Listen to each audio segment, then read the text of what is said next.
All right. I got a $9 billion FAFO, a $9 billion FAFO for the state of Kentucky.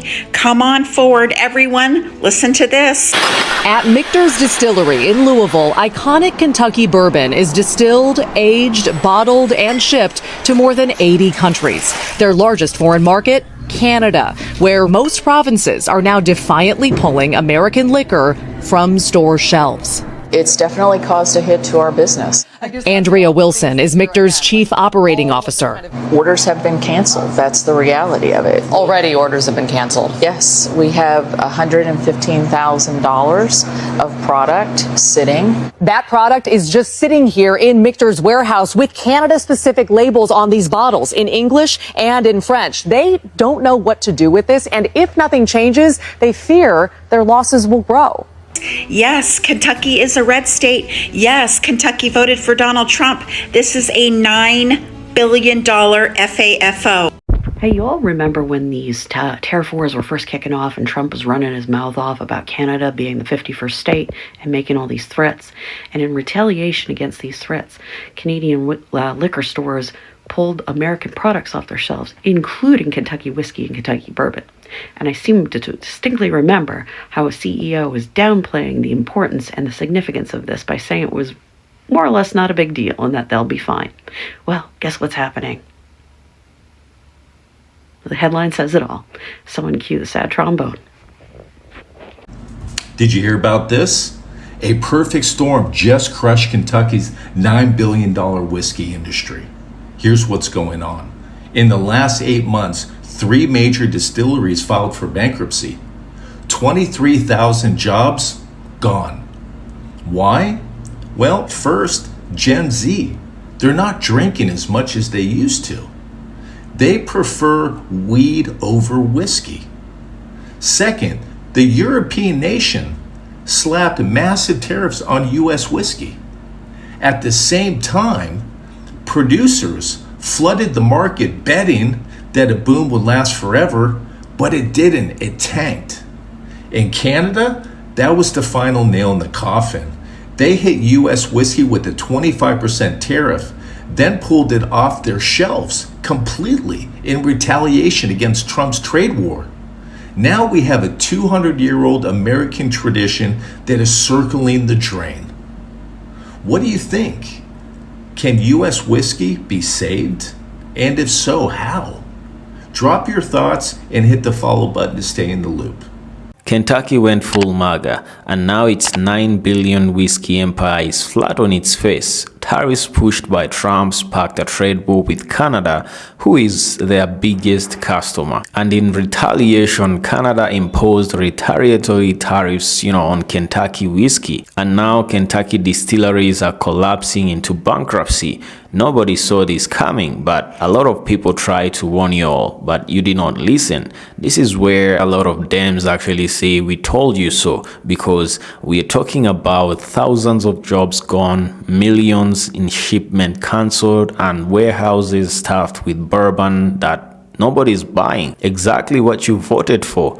You F around, you find out. Well guys, I have a couple of videos that I have compiled for you on this. I want us to check them out. I'm gonna be coming back with more commentary after this. I'm your presenter Joel Mugisha. If you're new, kindly consider subscribing. Hit that like button. Let's get into it. No, but I think y'all feel like people picking on Fawn and her husband, but they're not.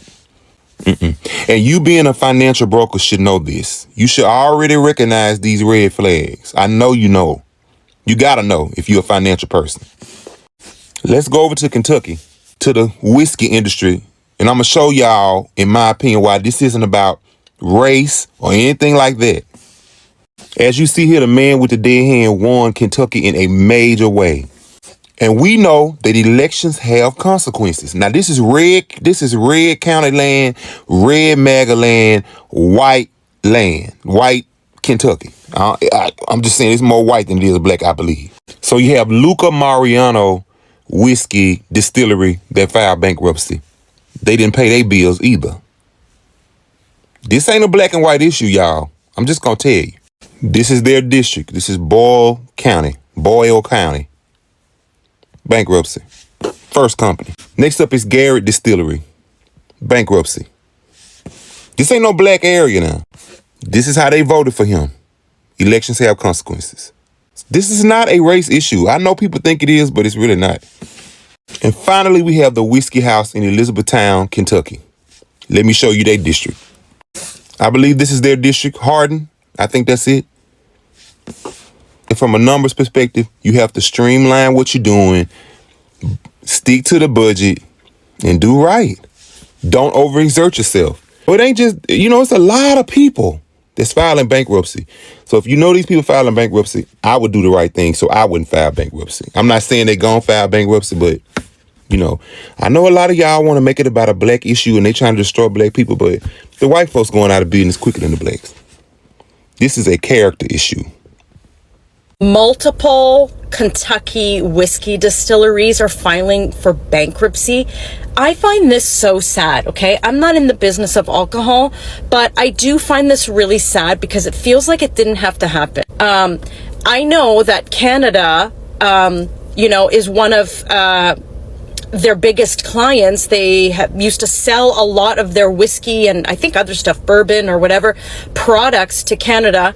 And it's really unfortunate because of a lot of the boycotting and Canadians choosing to, drink more local and support Canadian businesses more, especially in this time. I find it really sad. I hate to see businesses go under. This affects, imagine who knows how long they've been in bed. It could be 100 years or 50 years or something. And families, a lot of these times would run these kind of businesses and it affects the community and people lose jobs. It's bad for everybody, I just feel really bad. Somebody said, well, one of the reasons is that young people are just not drinking whiskey anymore, young people are not they just drink beer or cheaper things or whatever. And I just find that not true. Okay. People still drink a lot of whiskey. Think of all the bars, nightclubs, pubs and restaurants that supply whiskey, bourbon and other, distilled alcohol. They use it in all kinds of recipes, not just like a shot of whiskey or a rye and coke or something like that. It's didn't have to happen. It really didn't have to happen. So that's all I gotta say.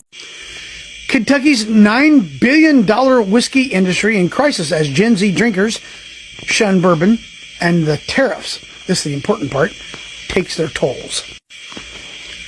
Without significant changes in consumer behavior, which is not going to happen because you can't. Maybe you can force people to drink whiskey. Trump could pass a law. Donald Trump could pass, that's it.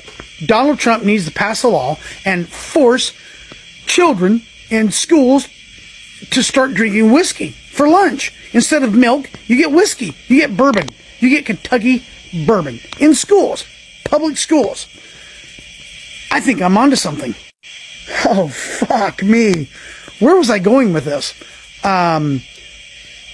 Changes in consumer behavior or resolution and trade disputes. Oh, that's it.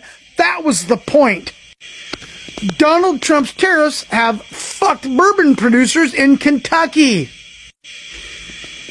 Or junior high students need to start substituting fruit roll-ups and what the fuck is in those fruit foil things? They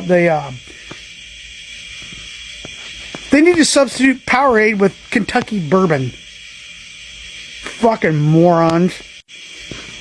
God damn it. Now my stogie went out. Fuck. Alright guys, there you have it actually. Save Kentucky whiskey, or rather save MAGA whiskey, because this is really funny. Something I really don't get with these businessmen in these red states, because, as a businessman, you're supposed to make, decisions that are best for your business rather than, making something out of emotional instincts. But these businessmen in red states never actually seem to learn, because a lot of them have been going bankrupt because of poor decisions that they made at the ballot box. Well, the latest is these, distilleries in Kentucky. Kentucky itself being a red state, they actually in majority, over 60% of Kentucky actually voted for the orange man. Now, they're getting exactly what they voted for, because you cannot tell me that you knew that Canada was your biggest customer, in terms of whiskey and bourbon consumption. And then again, you go ahead and choose a leader who actually made a campaign on, putting tariffs on China, Canada, and Mexico. What did you expect? I know a lot of you actually have been deceived, because you are being sold, this idea that, tariffs were gonna make America great again. Tariffs were gonna bring back jobs to the United States, but you never actually thought to do a simple Google search to actually learn who actually pays the tariffs. Because if you impose tariffs on another country, of course they're not gonna sit back and enjoy your tariffs. They're gonna fight back, and this is exactly what Canada has actually done, because they pulled Kentucky whiskey and bourbon off their shelves and imposed retaliatory tariffs on US made goods, especially US whiskey and bourbon. Now, as a result of that, the 9 billion Kentucky whiskey industry is facing major crisis in decades, because multiple major distilleries, including the Luca Mariano, Garrard County, and the Kentucky Owl, have filed for Chapter 11 bankruptcy, threatening over 23,000 jobs and 1.6 billion in wages. Can you believe that? This is exactly what you wanted. You cannot cry about this. It is exactly what you voted for, because you guys are getting the FA4 moment of your life. Well, you're not the first. All these red states are actually finding out that, they voted against their best interest. They're finding out that they were deceived, or they deceived themselves rather, because they went ahead and voted out of emotional instinct instead of rational instinct. Instead of thinking for yourselves, you went ahead and actually did this to yourselves by emotions and by hatred. Now, the state's whiskey stockpile amounts to 14.3 million barrels. Now, we have to understand that Kentucky whiskey is actually being caught in the crossfire of these trade tensions. Trump-era tariffs sparked Canadian retaliation. Ontario and other provinces pulled U.S. spirits from shelves, leading to a 65% drop in U.S. spirit sales in Canada between March and April. This is exactly what happens when you start a trade war. Mitchell's distillery alone faced over $115,000 US in losses from cancelled Canadian orders. And to make the matters worse, even Europe poses a looming threat, because the EU has threatened a 50% tariff on American whiskey, echoing a prior 35% levy that slashed exports last year. Exactly, man. Everybody is gonna fight back. Nobody is gonna just sit down and enjoy, Trump tariffs being imposed on them. It's supposed to be a free trade, market where the US actually trades with its partners and its allies without actually a lot of, difficulties. But this is exactly what happens when you don't do research to understand how actually laws and policies are gonna affect you, especially for these red states MAGA voters. You left around, now you're finding out. Let me know in the comments, guys, what do you think about today's episode? I'm your presenter Joel Mugisha. If you're new, kindly consider subscribing, hit that like button, leave me a comment down below. See you on the next episode.